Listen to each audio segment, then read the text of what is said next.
Ya jelema berjamaah jeung Amrin bil bin As di Mesir. Kemudian turun berjamaah subuh dina tanggal 10. Kapanggih jeung tukang menta-menta awewe. Cak cenah teh kula jelema susah mangkaning boga yatim. Nyana ruga-ruga emang jeleman susah deh tah. Si lalaki nu berjamaah teh susah. Ceukna ke tungguan kula teu boga naon ngan boga baju bae samping doang ieu. Tuturkeun ka imah, tuturkeun datang ka imah dibuka nyana make celana pendek doang sakitu. Langsung geunana ge atuh melalui balik lawang, cak baheula mah di balik lawang. Tah sebab mun kaluar nyana kadele aurat. Jalan langsung tahu alhamdulillah ya rabbil alamin didoakeun mudah-mudahan dibere kajembaran ku Gusti Allah sebab kula bisa ngahirupan anak kula nu yatim dijual ku kula pake dahar geus langsung menyana di imah peuting sare ngimpi barang ngimpi kapanggih jeung jelema anu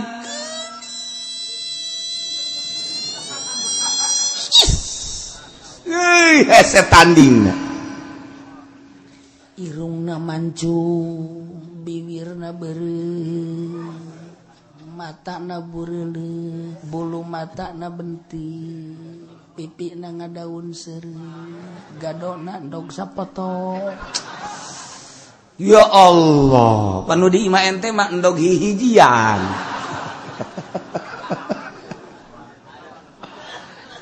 Gelis sih, masya Allah. Di samping gelis teh, ya Allah. Nya gelisnya sengit. Nu di imah mah jeung kadal hampir akur. Sengit itu sengit. Yang di imah mah urang ngadeukeutannya na jur ada lain deui ambeuna boga azam endeu ge jadi henteu teh lah nyana nyamperkeun deui belu urang nah ieu mah singit masyaallah haju nyana senyum dibere senyum ku urang Karawang bae sahektar beak eta ku urang Karawang bae hektaran beak mobil beak sawah beak geus beak sawah dipindahkeun ka Karawang geus teu bogana naon tita balik make kolor doang balik eta dibere senyum ku urang Subang Karawang bebeakan ieu mah masyaallah geulisnya nanya man anti saha anjeun teh ku geulis-geulis deui jeung ku seungit-seungit deui cak nyana ana zaujatu kaula teh pamajikan anjeun. Ya Allah, pamajikan mah kula heuh cek cenah ke nu ngaran sa ana Asyura cek cenah horenganan ngaranna Siti Asyura kok ieu cenah bisa boga pamajikan sakieu geulisna ieu teh ya nu tadi disodakohkeun samping hiji jaka yatim teh tah ieu kula bentukna hudangnya barang hudang teh seungit log aya keneh di kamar seungitna aya kene nu tadi di kamar kadedeulekeun geulisna kadedeulekeun senyum kadedeulekeun wah geuina naon ngaranna seungit sakamar eta teh sakamar pinuh aya kene langsung aya ngadoa Gusti lamun bener eta pamajikan abdi ulah kaluar dipaehkeun Gusti abdi mah paehkeun bae eta kadedeulekeun rindu jasa abdi geus hayang deuleu awewe dunia barang geus deuleu eta